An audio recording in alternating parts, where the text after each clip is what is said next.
والآن نكمل ما تبقى من محاضرتنا. موضوع مهم في عملية infection control in delivery room،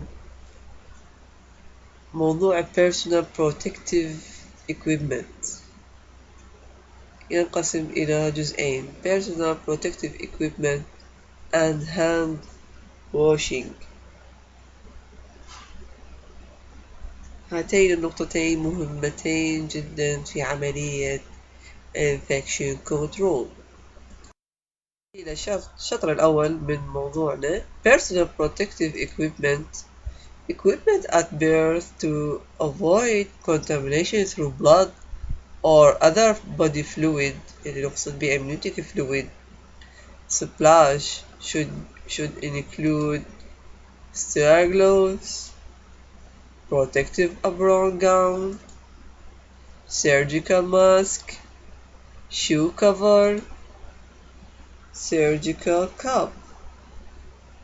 هذه الأشياء نحتاجها للوقاية الشخصية من التلوث الناتج من الدم أو amniotic fluid.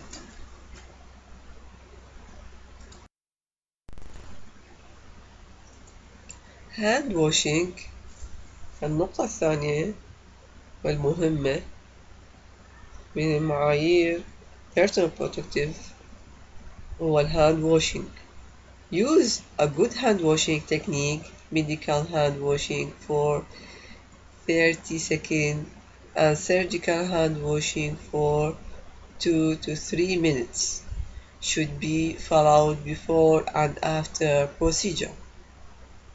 هنا hand washing يجب أن يكون قبل وبعد كل procedure.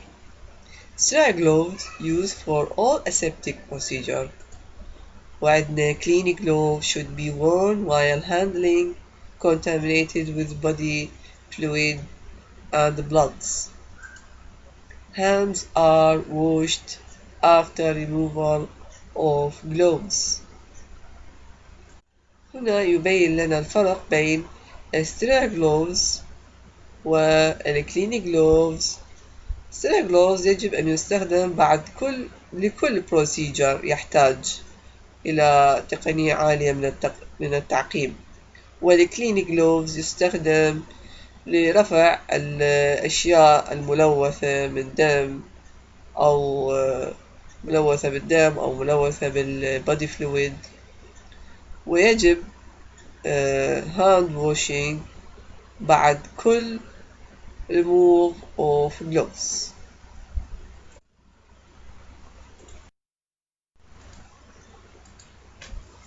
Hand hygiene. The term hand hygiene includes hand washing using soap and water and hand decontamination achieved using other solution e.g. alcoholic hand rub. مصطلح الهاند هايجين معناه غسل اليدين بالماء والصابون وبعده نضع محلول معقم لتنظيف اليد. Preparation before hand washing. نحتاج إلى عدة أشياء لنقوم بالهاند washing. Gather all relevant equipment and ensure that everything needed to perform hand hygiene is present. تتأكد من كل الأشياء اللي نحتاجها لنقوم بالهاند هايجين موجودة alcoholic solution, soap solution، وأهم شيء هو الwater. Ensure the sink area is free from extraneous items such as medicine, cups, and used instrument إلى آخره. تأكد أن السينك يكون خالي من أي أشياء كأدوات أو medicine cups. Ensure jacket coat is removed, wrist and forearm are exposed. Jewelry must be removed. نتأكد أنه نزيل كل المجوهرات ويكون الساعد والرسخ مكشوف. إذا كانت ملابسنا نصف ردن كما موضح في هذه الصورة لا نحتاج إلى تكون. لا نحتاج إلى أن نكشف الساعد، فنرى أن الساعد أنه هو مكشوف، لأنه هنا النيرس لابسة نص قدام. وأيضا نتأكد أنه إحنا نزعنا اللاب.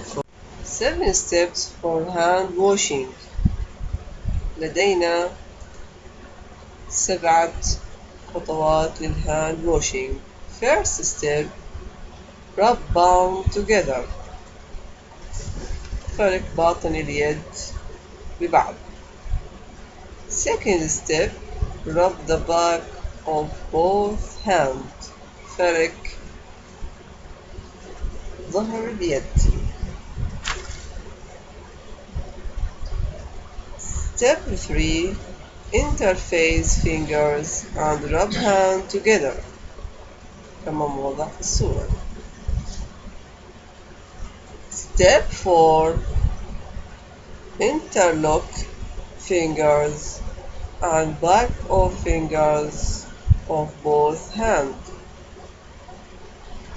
5 step, rub thumb in rotating manner, followed by the area between index finger and thumb for both hands. 6th step, rub fingertips on palm for both hands. 7th step, rub both wrists in a rotating manner, rinse and dry thoroughly. هنا لدينا second standard of infection control اللي هو control practice during labor and birth، ويشملنا نقطتين: A. Preparation of mother. B. Preparation of healthcare personnel. النقطة الأولى هي preparation of mother. كيف نحضر المرأة لعملية الولادة بأقل نسبة من التلوث وأعلى نسبة من السيطرة على العدوى. عندنا النقطة الأولى general preparation، كأن نقوم بتحضير المرأة للولادة بتنظيف المنطقة الجينيتالية area بالانتيسبتيك سوفت، وبعد تنظيف المنطقة بالانتيسبتيك سوفت نجفف المنطقة بعد ذلك.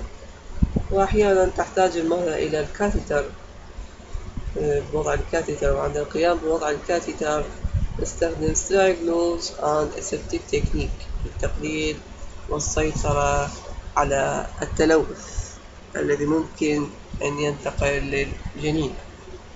النقطة الثانية vaginal examination، وهو procedure جدا مهم أثناء وجود المرأة في صالة الولادة، والذي يكون فائدته هو قياس من cervical dilation ومعرفة مدى تقدم الولادة. ونؤكد أن نقوم بهذا البروسيجر اللي هو vaginal examination كل 4 ساعات على الأقل، وليس كل ساعتين أو كل ساعة. فهذه الفترات المتقاربة والمتكررة تعرض الأم للإنفكشن وأيضا جنينها. preparation for delivery، النقطة الثالثة. تحتاج الأم خلال الولادة إلى وضع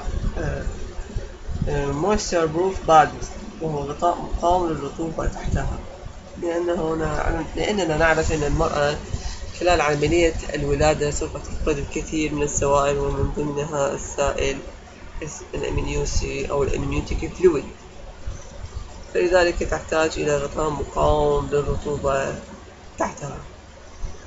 ونجهز المنطقة، ونقصد بها من منطقة الجينيتالي أريا أن تكون نظيفة ومعقمة للتقليل والسيطرة على التلوث. النقطة الأخيرة preparation of delivery tricycle. يجب أن نركز أن الاسترايل vagina delivery bag once opened should be used within 12 hours، بما معناه أن أول ما ينفتح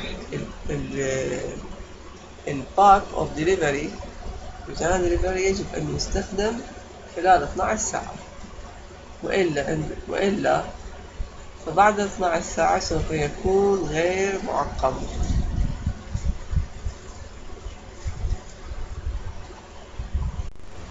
النقطة الثانية preparation of healthcare personnel.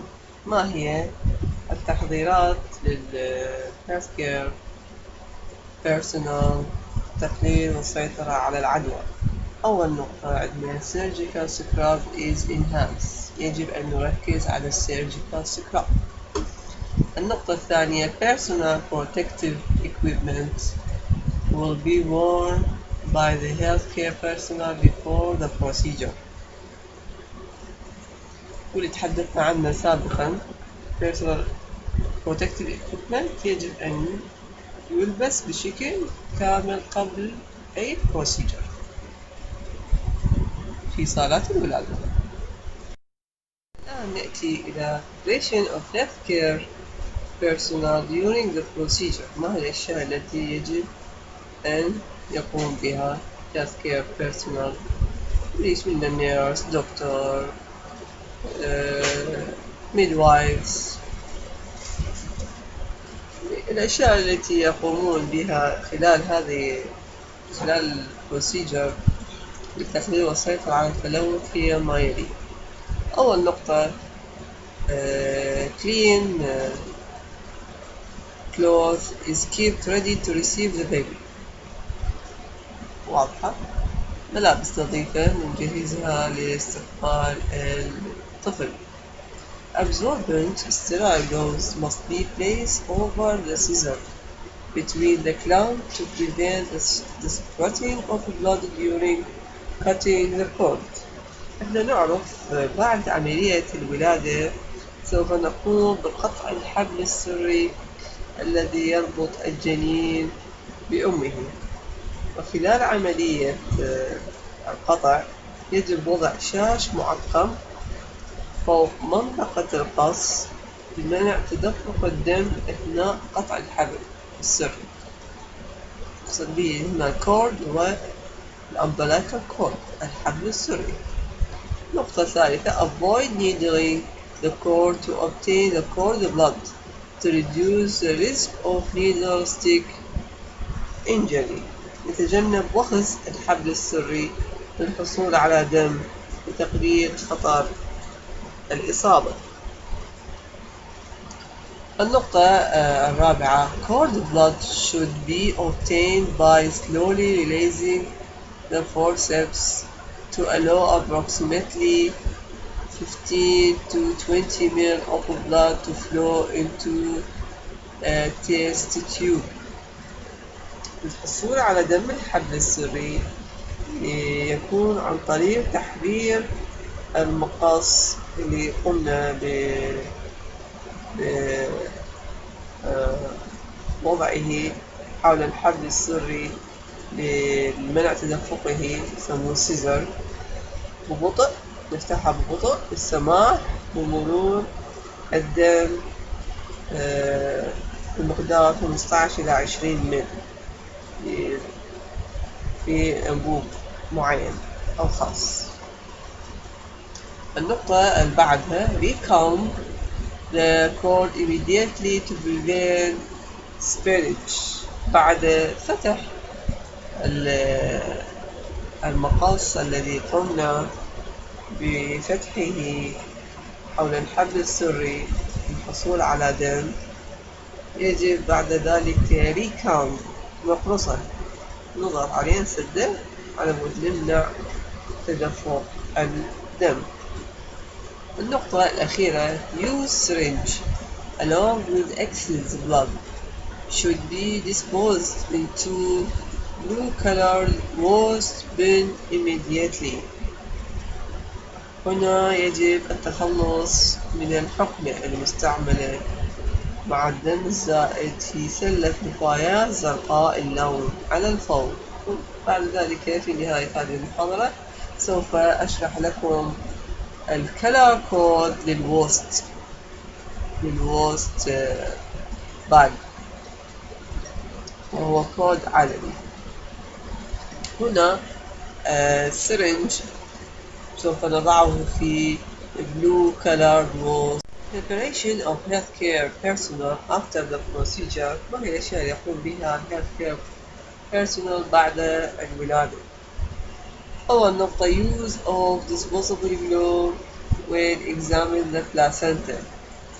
تستخدم disposable glove عند القيام بفحص البلاسنتا بعد الولادة.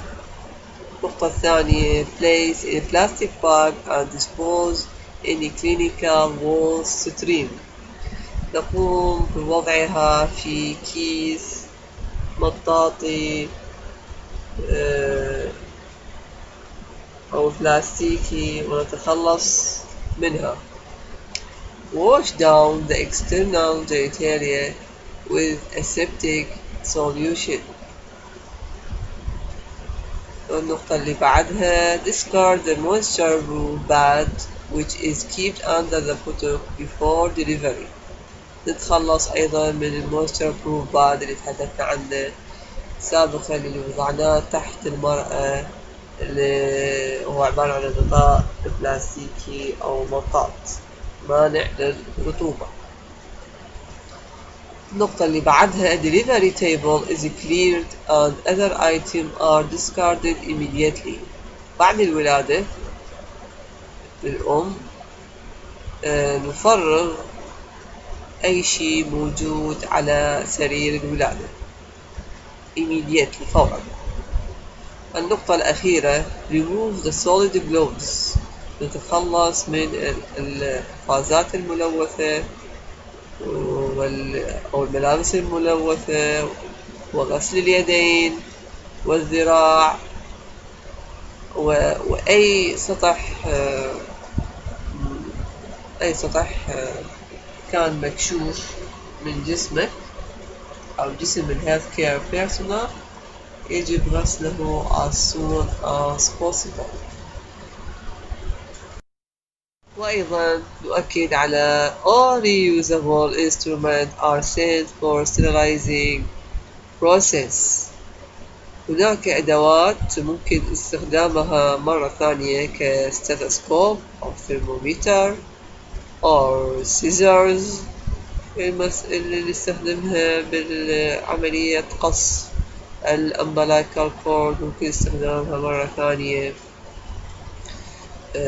هذه الأشياء ممكن استخدامها مرة ثانية يجب إرسالها examining the perineum and suturing.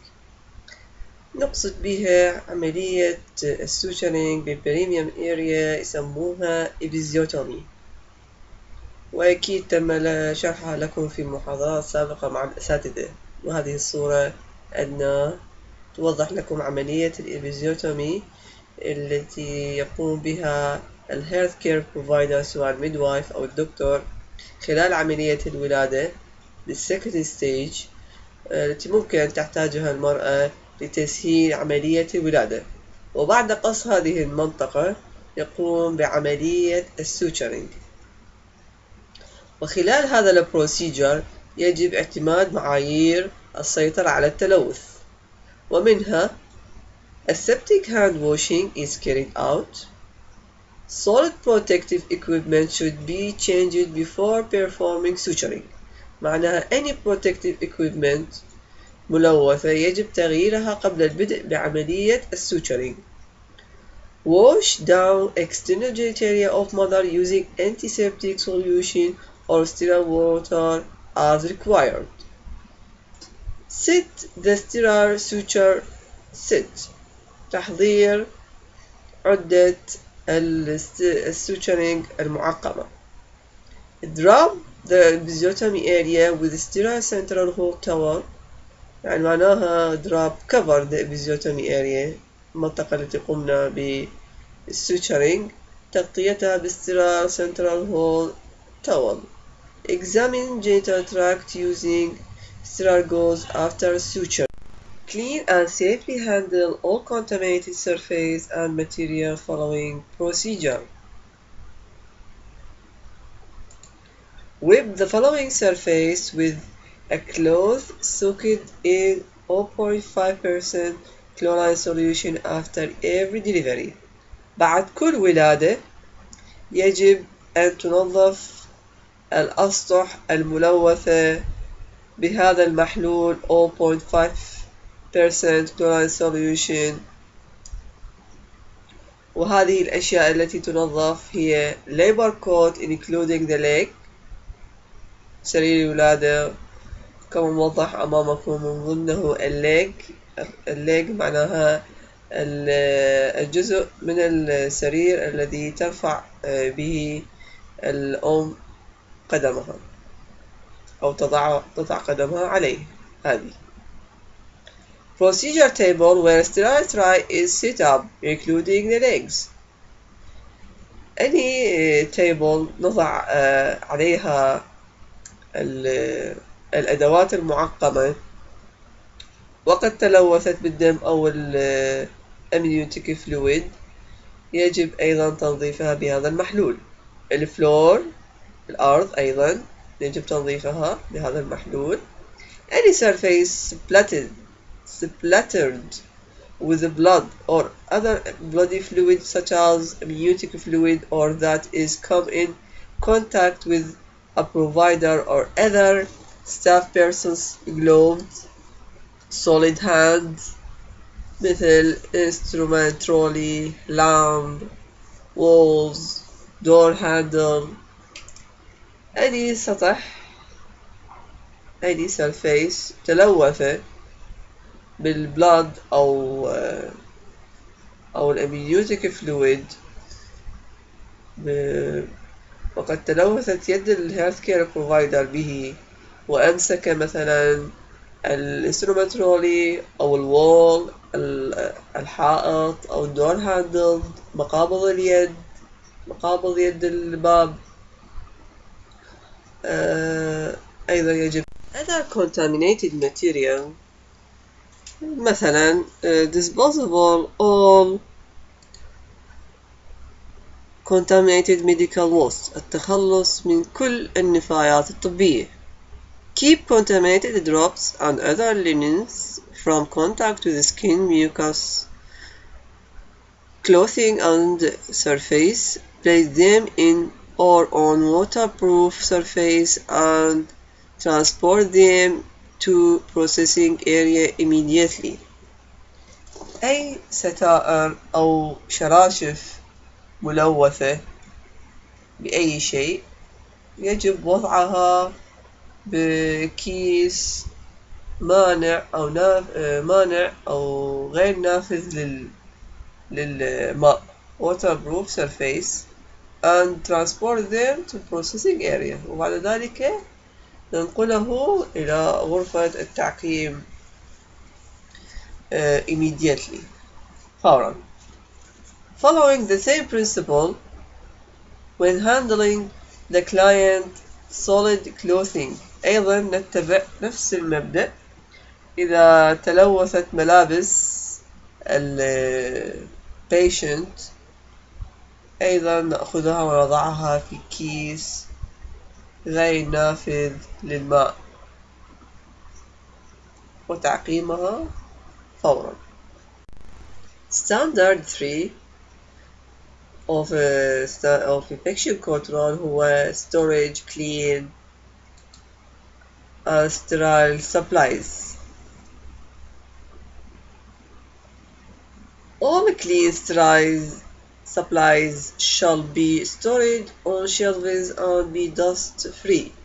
يجب أن تحفظ الsterile supplies على رفوف خالية من الغبار.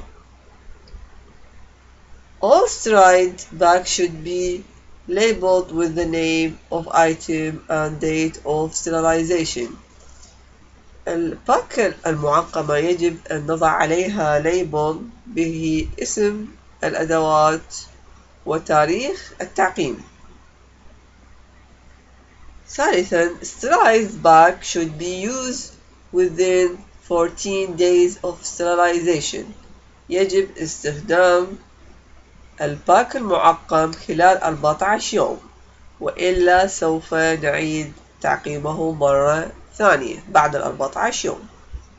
Sterilized bag should be checked routinely for expiry date. يجب الفحص الروتيني لتاريخ انتهاء صلاحية السترايز باك. وهذه الأشياء مهمة بالسيطرة على التلوث. والآن إلى الستاندرد الأخير، fourth standard، معايير السيطرة على التلوث.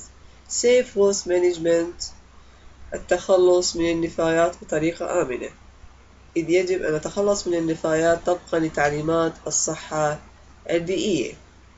The safe disposal of clinical waste contaminated with blood, other potentially infectious body fluid, and secretion or excretion is one of the elements of standard infection control precaution.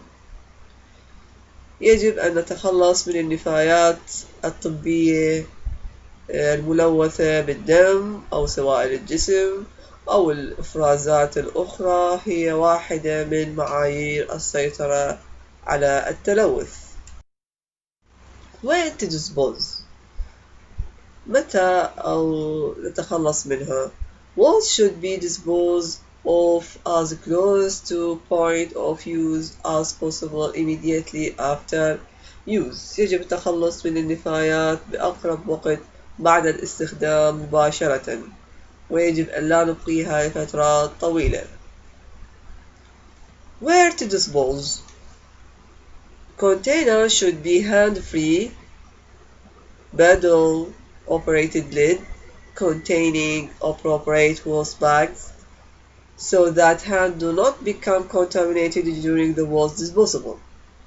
أين نتخلص من هذه النفايات؟